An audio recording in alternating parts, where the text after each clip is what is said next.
नमस्कार मंडळी, आज बनवूया मेथीचं वरण। मेथीची पानं तोडून घ्यायचं आणि धुवून घ्यायचं। 5 मिनिटं तुरीची डाळ भिजत घातलेली होती। चिंचेचं कोळ सुद्धा बनवून घेतलेला होता।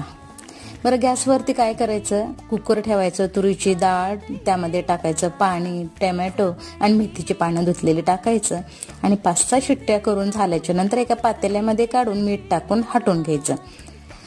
गॅसवरती पातेले ठेवून 2 पळ्या तेल, जिरे, मोहरी, कढीपत्ता, कोथिंबीर, कांदा टाकायचा। लसूण वापरायचा नाही आणि थोडंसं लाल मिरची पावडर, काश्मीरी लाल मिरची पावडर, हळद टाकून चिंचेचं कोळ टाकायचं। थोडं शिजणं झालं की डाळ टाकून द्यायचं आणि थोडासा गूळ सुद्धा टाकायचा आणि दणदणीत 15 मिनिटं उकळी आल्याच्या नंतर त्यामध्ये कोथिंबीर टाकायची।